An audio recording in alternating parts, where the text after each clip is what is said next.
요즘 이렇게 신이 나는 그런 일이 좀 적은 것 같습니다. 우리가 살면서 힘이 나는 좀 즐거운 일, 신나는 일, 기쁜 일이 좀 많아야 되는데 그런 것보다는 안 좋은 그런 소식, 계속 물가는 오르고 또 바이러스가 또 있고 또 전쟁의 소문도 나고 총기 사건, 또 여러 가지 우리 삶이 좀 팍팍하고 또 힘든 그런 소식들이 좀 많지 않는가 생각이 됩니다. 그러나 그 중에서도 또 살다 보면 힘이 나는 기쁜 일들이 있고 또 우리 삶에 에너지를 줄 수 있는 그런 일들도 또 찾아보면 굉장히 많습니다.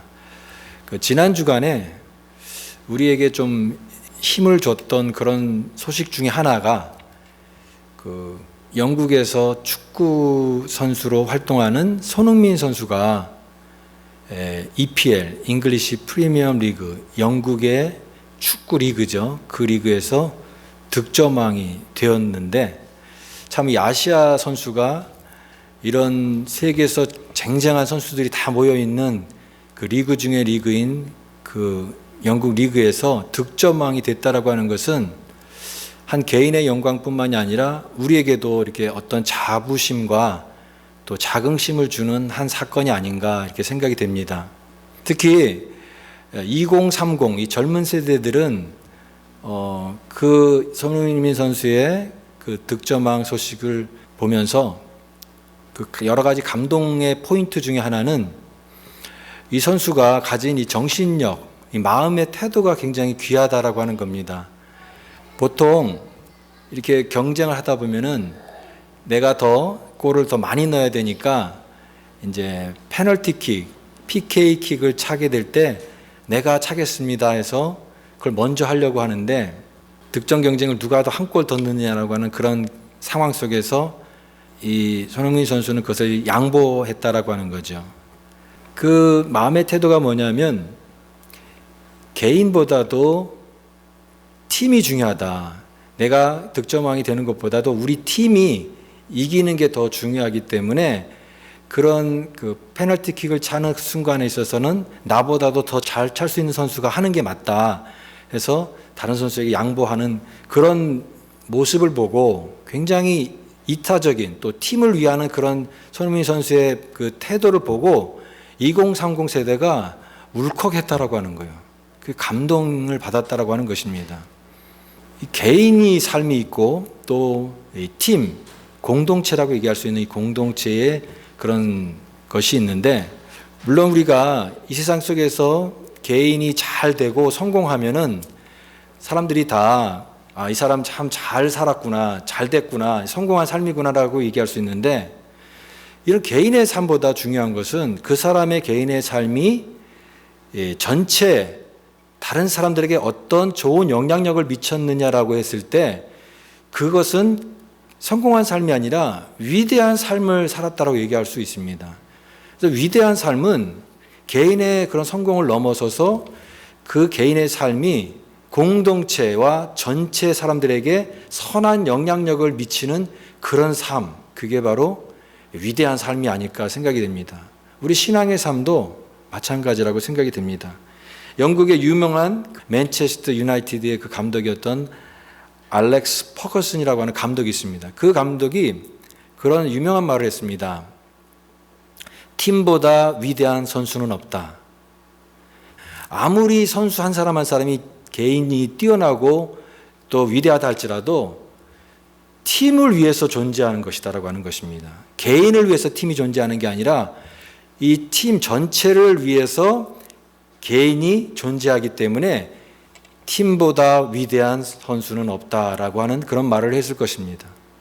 오늘 저는 이 에스라라고 하는 이 사람을 생각을 해봅니다. 사실은 몇 달 전부터 이 에스라가 마음속에 이렇게 들어왔어요. 그래서 길을 갈 때에도 또 차를 타고 운전할 때에도 잠깐 이렇게 시간을 보내는 때에도 이 에스라가 자꾸 마음속에 이렇게 생각이 되는 겁니다. 한국에 가서도 길을 가면서도 에스라를 묵상을 하는데 에스라라고 하는 그 사람이 한 사람인데 그 한 사람이 꿈꿨던 하나님 나라, 그가 꿈꿨던 그 하나님의 역사, 참 이것을 생각하니까 이 가슴이 뭉클해지더라고 하는 것입니다. 우리는 지금 이 코로나라고 하는 그런 상황을 살고 있고, 또 우리는 이 이민자로서 이 땅에서 살고 있습니다. 그 이민자로서 살아가는 그 삶에 여러 가지 그 어려운 그런 상황들을 생각해 보면서 이 에스라가 그 이방 땅, 먼 이방 땅에서 포로 생활을 하면 그 속에서 그가 그런 어려운 상황 속에서 하나님의 역사를 바라보고 또 하나님의 그 일하심에 주목하면서 그가 개인의 삶을 넘어서 공동체를 깨우는 그런 일을 했다라고 하는 것이 제 마음속에 감동이 되었고, 그러면서 이런 질문이 생각이 되는 겁니다. 나는 왜 여기 살고 있는가? 나는 왜 이곳에 존재하는가?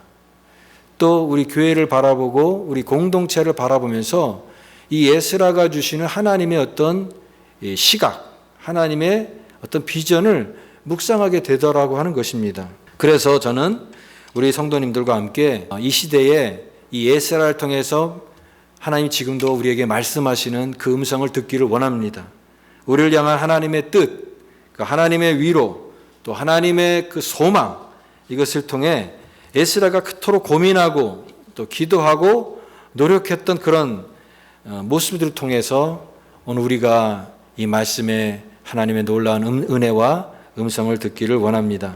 결국은 생각이 참 중요하다라고 하는 것을 깨닫습니다. 내가 가지고 있는 어떤 상황들, 내가 처한 환경들을 어떠한 시각으로 바라보고 어떤 태도, 마음의 태도를 갖느냐가 중요하다라고 하는 것이에요. 어떤 사람들에게 이렇게 질문합니다. 행복하십니까? 지금 행복하십니까? 대답을 이렇게 얘기해요. 뭐 행복한 게 뭐가 있습니까? 웃을 일이 있어야 웃죠. 그런 얘기를 합니다. 그런데 여러분, 웃을 일이 있어야 행복한 게 아니라 웃으니까 행복한 거 아니겠는가? 관점을 좀 바꿔보면은 내가 있는 지금 상황들을 이렇게 답답하고 절망적인 그런 상황으로 이해할 것이 아니라 이 상황 속에서 주시는 어떤 그런 기회들이 있고 또 여기에 담겨 있는 어떤 소망의 메시지가 있고 또 우리를 향한 하나님의 그 부르심의 그 자리가 아닌가를 또 새롭게 깨닫게 된다라고 하는 것입니다. 그런 의미에서 에스라입니다.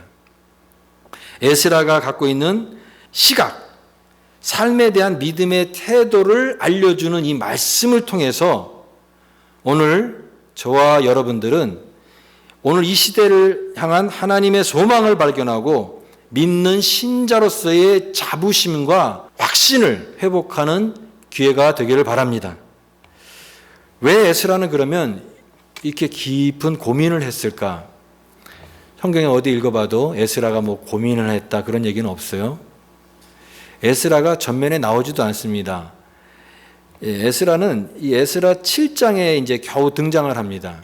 그런데 이 배후에서 이 모든 포로 귀환의 모든 역사를 조율하면서 하나님의 시각을 갖고 이 모든 역사를 기록하면서 관점을 가졌던 이 에스라는 고민을 했다라고 하는 것입니다. 무슨 고민입니까?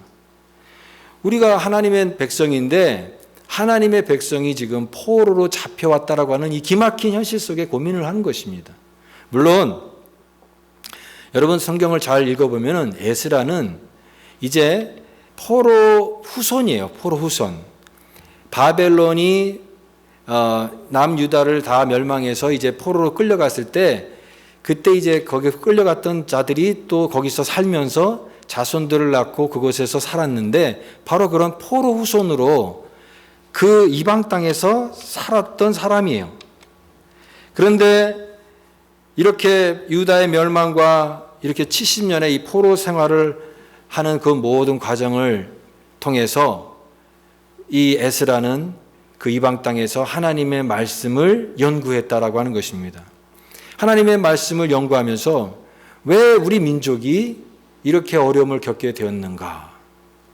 왜 하나님의 백성이 지금 하나님을 믿지 않는 이방 나라의 땅에 와서 포로살이를 하고 있는가? 이 기막힌 현실을 고민하고 왜 이런 일이 일어나게 됐는가라고 고민하면서 하나님의 말씀을 연구하면서 하나님의 뜻을 찾기를 간절히 집중했다라고 하는 것입니다.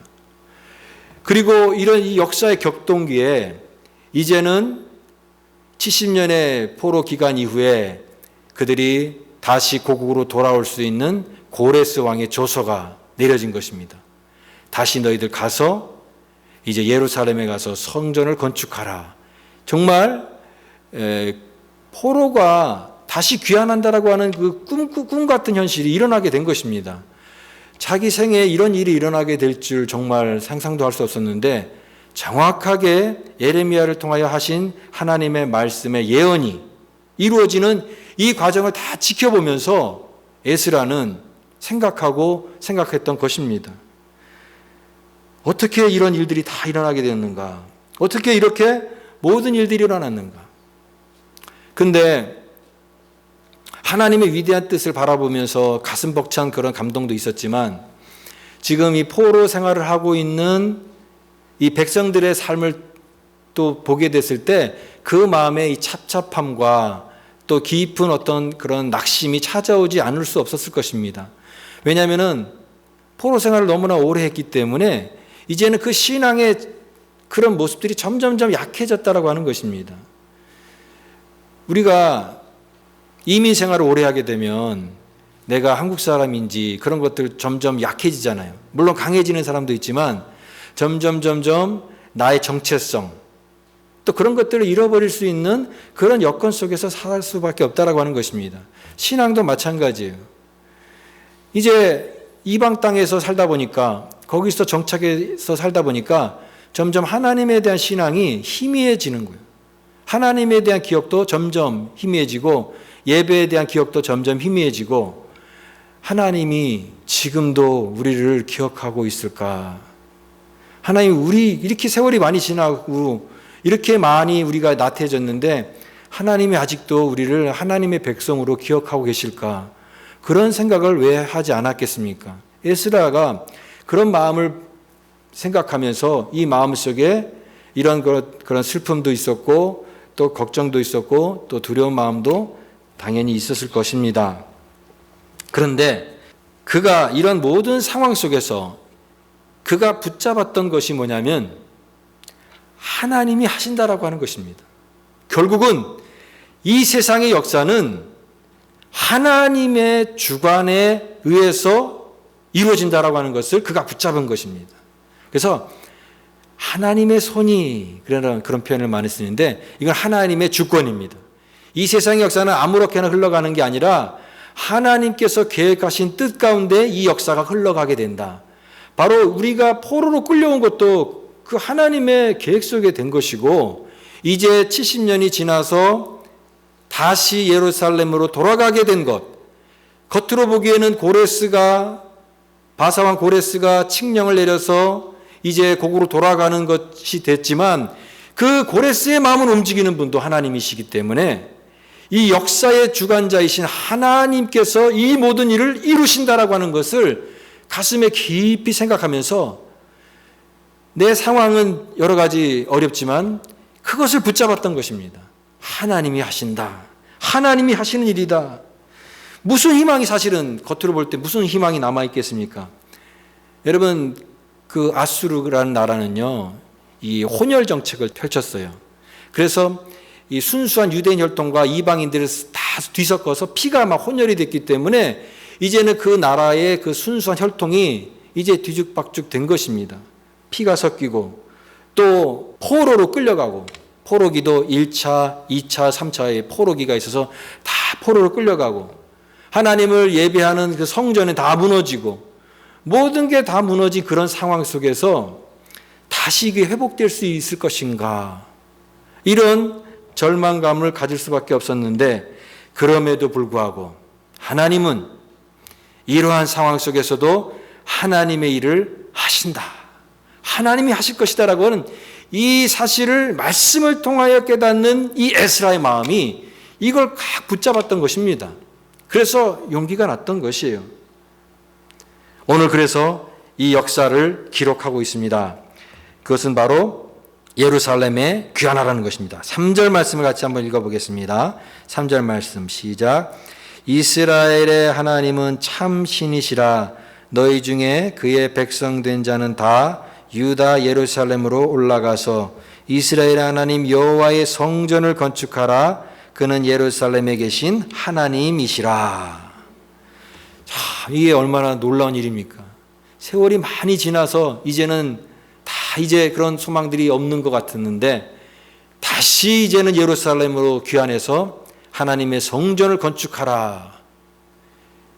이게 진짜 실제로 이루어진 역사의 일이니까 얼마나 놀라운 일입니까? 그래서 에스라는 이 모든 것들을 바라보면서 이것이 하나님의 역사구나. 이것은 우연처럼 이루어지는 역사가 아니라 다 하나님의 뜻 가운데 이루어지는 역사구나. 특히 예레미야를 통하여서 하나님께서 하고자 하는 그런 말씀, 예언의 말씀이 정확히 성취된 것이구나. 이걸 깨달았던 겁니다. 1장 1절 말씀에 예레미야 입을 통하여 하신 말씀을 이루게 하시려고 그래서 이것을 깨닫는 이 에스라는 포록이라고 하는 이 이스라엘 역사의 그 마지막 시기를 정리를 했습니다. 역사를 집대성했어요. 그가 그래서 역대기를 쓴 것입니다. 또 에스라를 통해서 이 포로 귀환 공동체의 민족에 나아갈 방향을 제시한 거예요. 개인의 삶을 넘어서서 팀보다 위대한 선수는 없다라고 하는 말처럼 한 개인의 성공이 아니라 이 하나님의 백성인 유다 공동체가 이제 포로로 돌아가서 이제 세울 그 나라가 어떤 나라가 되고 어떤 방향성을 가지고 가야 되느냐를 이 에스라를 통해서 제시한 것입니다. 이게 에스라가 한 일이에요. 참 큰 일을 한 것입니다. 저는 이 에스라를 이제 오늘 1장을 다루게 될 터인데 이것을 통해서 오늘 우리가 깨닫는 것은 뭐냐면 에스라와 같은 우리의 믿음의 시야가 되기를 원합니다. 여러분, 믿음의 시야라고 하는 것은요, 우리가 신앙을 가졌을 때 내가 뭘 보느냐라고 하는 거예요. 여러분, 믿음을 갖는 사람이 보는 시야가 넓어야지요. 자기 앞부분만 보고 있는 사람이 있습니다. 하나님도 자기가 보고 있는 이 분야에만 이렇게 하나님을 제한하는 사람이 있어요. 하나님이 자기 어떤 문제만 해결해 주시는 분. 하나님, 나 돈 필요해요. 하나님, 나 몸 아파요. 나 고쳐주세요. 우리 자녀 잘 되게 해주세요. 물론 하나님이 우리의 개인의 필요도 다 채우시는 하나님이십니다. 그런 하나님을 저는 믿습니다. 그러나 우리 하나님은 그것보다 훨씬 큰 하신 하나님이에요. 역사를 주관하신 하나님, 우주를 경영하신 하나님이세요. 하나님은 크신 하나님이신데 내가 믿는 작은 분야의 하나님을 제한하고 있는 그런 작은 신앙에 머물지 마시고 에스라와 같이 큰 역사의 시야를 가지고 크신 하나님을 바라볼 수 있는 믿음의 시야가 열린 여러분 되기를 바랍니다. 에스라니까 그런 역사의 격동기에 사는 사람들이 그런 역사의식을 가진 것이지 나 같은 사람이 무슨 미국 일리노이주의 피오리아에 사는 한 부분에 사는 내가 무슨 그런 역사의식을 가지겠는가? 아닙니다, 여러분. 오늘 우리가 왜 이 땅에 살아가는가? 내가 왜 여기에 있는가를 고민하십시오.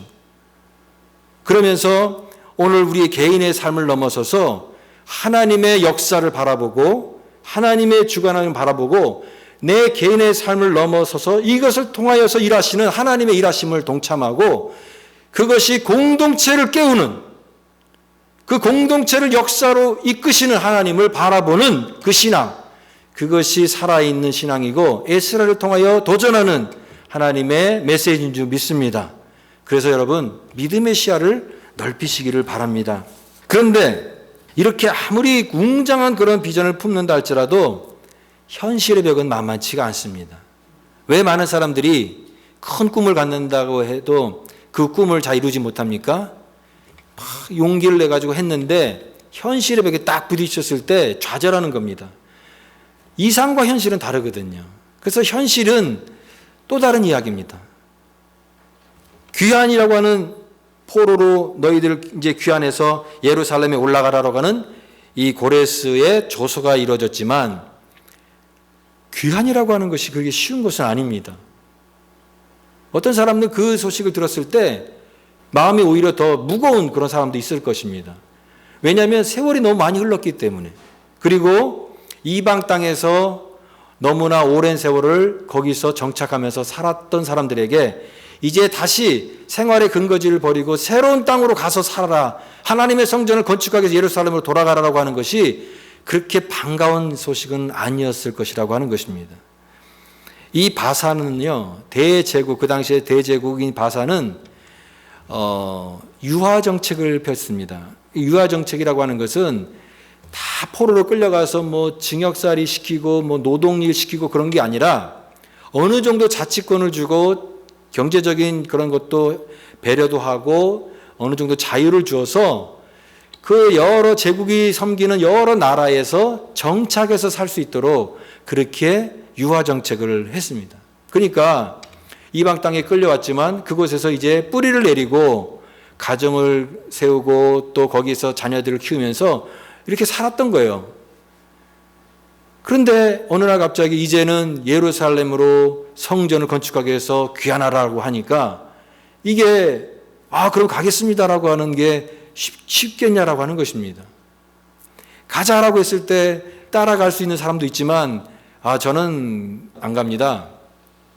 저는 여기서 살렵니다. 그런 사람들이 태반이었지 않을까 생각이 듭니다. 이 잡고 있는 그런 사람들. 그리고 그 먼 거리를 가는 동안에 얼마나 많은 위험이 있었겠습니까?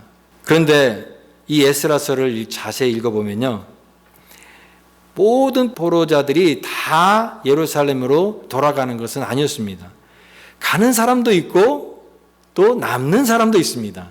근데 남는 사람들에게 당신들은 왜 가지 않습니까? 라고 책망하지 않습니다. 남아서 또 해야 될 일이 있기 때문에 그렇습니다. 그 남아있는 자들은 또 가는 자들을 축복하고 그들에게 모든 것들을 제공하면서 또 그곳 땅에서 하나님의 백성으로서 살아가야 될 책임도 또 그들에게 있었던 것입니다. 그런데 에스라는 결국은 이 역사를 기록하면서 말씀을 기록하면서 어디에 포인트를 뒀냐? 바로 하나님의 말씀을 기억하고 이 하나님의 역사에 동참하여서 예루살렘으로 돌아간 사람들의 역사를 중심으로 기록했다라고 하는 것입니다. 이제 고국에 돌아가는 그 결단이 너무나 어려운 것이기 때문에 남는 자들은 남지만 그러나 모든 현실의 벽을 이겨나가고 역사를 만들어 가는 자들을 소개하고 그 명단을 기록하면서 하나님의 역사를 기록했는데 어떻게 이런 자들이 강제적으로 한 것도 아니고 자발적으로 이렇게 이 모든 현실의 어려움을 극복하고 포로 귀환 역사에 동참하게 되었는가라고 하는 것이죠. 사실은 이 포로가 1차, 2차, 3차로 그들이 포로로 끌려왔던 것처럼 포로 귀환, 포로에서 다시 돌아오는 것도 1차, 2차, 3차로 돌아오게 되는데 에스라는 2차 때 돌아오는데 사실은 이 포로 귀환은요, 출애굽기에 견주될 만한 사건입니다. 하나님의 백성이 출애굽해서 이제는 이스라엘이라는 나라가 된 것처럼 이제 포로로 끌려가서 이제 자기의 신앙의 정체성을 다 잃어버리고 퇴색된 그 공동체가 포로 1차, 2차, 3차 귀환을 통해서 하나님의 성전을 재건함으로써 신앙을 재건하여서 내가 누구인지, 우리 민족이 어떤 민족인지, 우리가 믿는 하나님이 어떤 하나님인지를 고백하고 선포하는 그 일을 위해서 이 역사가 존재한다라고 하는 것이에요. 그러면 어떻게 이 어려움을 극복하고 이 포로 귀환 역사에 동참하게 되었는가? 참 이게 어려운 얘기인데 오늘 말씀에 그 해답이 있습니다. 그래서 저는 이 말씀을 오늘 붙잡고 이 설교 제목으로 삼았던 것입니다. 그것은 5절 말씀입니다. 5절 말씀을 같이 한번 읽어보겠습니다. 시작. 이에 유다와 베냐민 족장들과 제사장들과 레위 사람들과 그 마음이 하나님께 감동을 받고 올라가서 예루살렘에 여호와의 성전을 건축하고자 하는 자는 다 일어나니. 거기에 어떤 표현이 되어 있습니까? 하나님께 감동을 받은 자들 이렇게 되어 있습니다. 하나님께 감동을 받은 자들. 어떻게 이런 모든 현실을 극복하고 이런 일이 일어날 수 있을까? 어떻게 이런 역사가 일어날 수 있을까? 정답은 하나님께 감동받았기 때문이라고 하는 것입니다. 여러분, 하나님께서 감동을 주셨을 때 그 일어나는 것이에요. 여기 1절 말씀에도 고레스의 마음도 움직인 것도 누구입니까? 하나님께 감동받았다. 고레스의 마음을 감동시키심에 대제국의 큰 왕이었던 이 고레스의 마음을 움직이는 분도 누구이십니까? 하나님이십니다. 또 이제 너희들 귀환하라고 했을 때 그 마음에 움직여서 나도 그 역사에 동참하겠습니다. 나도 돌아가서 성전을 재건하겠습니다라고 동참한 사람들의 그 마음도 하나님의 감동이라고 하는 것입니다. 하나님은 어떤 분이십니까? 우리의 마음을 움직이시는 분이세요. 하나님은 우리의 마음에 감동을 주시는 분이세요. 이 하나님의 감동을 받는다는 게 도대체 그건 뭘까? 이 하나님의 감동을 받는다는 것은요, 잠자는 것을 깨운다라고 하는 그런 의미가 있습니다. 잠자는 것을 깨우는 것이에요. 하나님은 잠자는 사람을 깨우는 분이십니다. 잠자는 역사를 깨우시는 분이세요. 죽은 것 같이 잠을 자던 민족을 깨우고 백성을 깨우고 고레스의 마음을 깨우고 또 죽어있는 우리 심령을 깨우는 하나님의 깨우심, 그게 하나님의 감동입니다. 하나님은 죽어있는 공동체의 소망의 능력으로 깨우시는 분이십니다. 에스겔서를 보면은 그 마른 뼈들이 다 죽어 있었잖아요. 그 마른 뼈들이 막 다 그 환상을 보게 하는데 아무 소망이 없습니다. 무슨 마른 뼈들에게 무슨 소망이 있습니까? 인자야, 이 뼈들을 보느냐? 아무 소망이 없는 그 뼈들이 바로 이스라엘의 모습이거든요. 근데 하나님께서 이 뼈들에 대해서 말씀하실 때 하나님의 말씀이 들어가니까 이 뼈들이 척척척척척 맞춰져서 그 뼈들이 살아납니다. 마른 뼈들이 살아나요. 하나님의 역사가 보여주는 거예요. 이 마른 뼈들이 살아나니까 하나님의 생기가 들어가니까 마른 뼈들이 살아나서 나중에는 성령의 군대가 됩니다. 오늘 마찬가지입니다. 하나님의 감동을 받은 사람 있다라고 하는 것이에요. 하나님께서 오늘도 우리 메마른 심령을 깨우십니다. 우리 공동체에게 하나님께서 깨우십니다. 하나님의 감동을 받은 사람들을 오늘도 부르고 계십니다. 저는 오늘 우리가 이 시대에 어떻게 살아가야 되는가? 하나님께 감동을 받고 살아야겠다라고 믿습니다. 여러분, 하나님께 감동을 받고 신앙생활을 하실 수 있기를 바랍니다.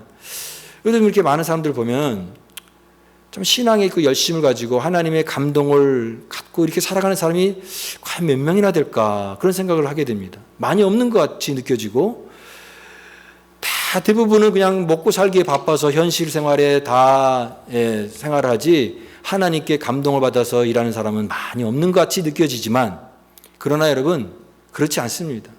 주변에 보면은 많은 사람들이 오늘날도 하나님께 감동을 받아서 주의 일을 하고 또 그런 일을 하는 사람들이 너무나 많은 것을 느껴요.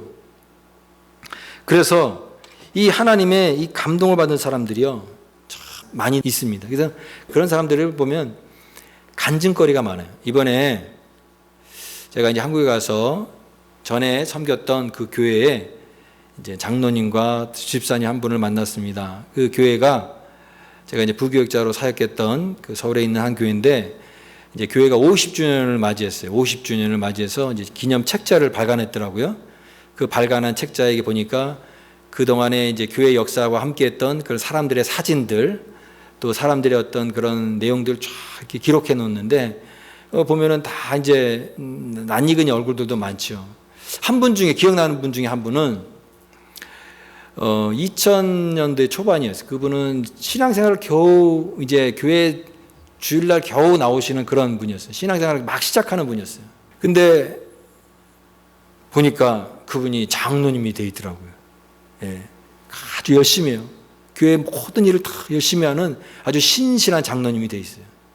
또 제가 청년부 사역을 했기 때문에 또 한 청년은 이제 순장이 됐는데, 그 순원들, 순장이 이제 또 순원들을 인도하는데 그 순원들을 얼마나 지극정성 섬기는지 몰라요. 제가 청년부 사역할 때 학생들한테, 청년들한테 밥을 많이 집에 와서 밥을 같이 많이 먹었거든요. 목사님의 섬김을 기억합니다. 저도 순장이 돼서 목사님 섬김처럼 우리 식구들에게 식사를 같이 제공하고 섬기면서 목사님 그런 가르침을 저도 실천하고 있습니다. 그런 말을 들었을 때 제 마음에 참 감동이 왔습니다. 여러분, 하나님의 하시는 일들이 있습니다. 세월의 흔적 속에 하나님의 감동을 받은 사람들이 있습니다. 그 하나님의 감동은 어떤 위대한 결단을 하거나 나는 선교사가 되겠습니다. 나는 목회자가 되겠습니다. 신학교에 가겠습니다. 그런 것이 아니라 매일매일 꾸준한 삶 속에서 예배를 드리고 하나님의 말씀에 순종하는 가운데 이제 온전한 하나님의 사람으로 빚어져가는 그 모든 그 열매들을 생각해 보면서 이것은 하나님의 감동이다. 하나님께서 하시는 일들이구나. 그렇게 하나님이 우리 한 사람 한 사람을 빚어가시고 세워가시고 하나님의 일꾼 되게 하시고 하나님 나라의 그 한 사람의 동역자가 되게 하시는구나를 느낍니다. 그래서 여러분, 하나님의 삶, 믿음의 삶은 하나님께 감동받은 삶이고 그것은 그 모든 과정을 통해서 우리는 믿음의 정체성을 갖게 되는 것이에요. 우리는 공동체 속에서 교회 안에서 믿음의 선배도 보고 믿음의 후배도 보고 우리 형제도 보고 자매도 보면서 그러면서 우리가 깨닫는 것은 내가 왜 여기 살아가는가? 내가 먹고 살기 위해서 이민의 생활을 하는 것이 아니라 내가 누구인가? 내가 뭐를 위해 여기에 있는가? 그것은 바로 내가 하나님의 백성으로 이 땅에 살고 있구나. 내가 이 공동체에 소속돼 있구나. 나는 하나님의 자녀이구나. 그리고 이곳에서 내가 해야 될 일이 무엇이구나를 깨닫게 하는 그 하나님의 감동을 주는 그런 것을 우리 마음속에 심어주셨다라고 하는 것입니다. 저는 이 에스라의 말씀이 오늘 우리에게 주는 큰 위로가 있다고 믿습니다. 에스라가 가졌던 그 열악한 상황들, 포로라고 하는 현실, 또 많은 사람들이 이제 귀환해야 되는데 그 귀환에서 세워질 그 공동체의 앞길에 너무나 많은 어려움과 현실들이 기다리고 있는 그 현실을 헤쳐나가야 될 이 에스라가 겪었던 그 어려운 상황들을 생각해 봅니다. 오늘 우리도 마찬가지로 이민자로 살고 있고 또 이민 교회가 얼마나 또 어려움이 많습니까? 갈수록 이제 이민 오지 않잖아요. 이민 교회들도 여러 가지 리바이벌이 아니라 서바이벌을 걱정해야 되는 그런 시대에 살고 있고 또 우리 한 사람 한 사람도 이렇게 이곳에서 때로는 무기력하고 때로는 낙심도 되고 또 어려운 상황에 처하게 되는 그런 상황들을 살고 있는데 그럼에도 불구하고 이런 상황 속에서 오늘 에스라가 주시는 말씀은 그 속에서 하나님의 감동을 받은 사람들을 한 사람 한 사람 부르고 계시다라고 하는 것입니다.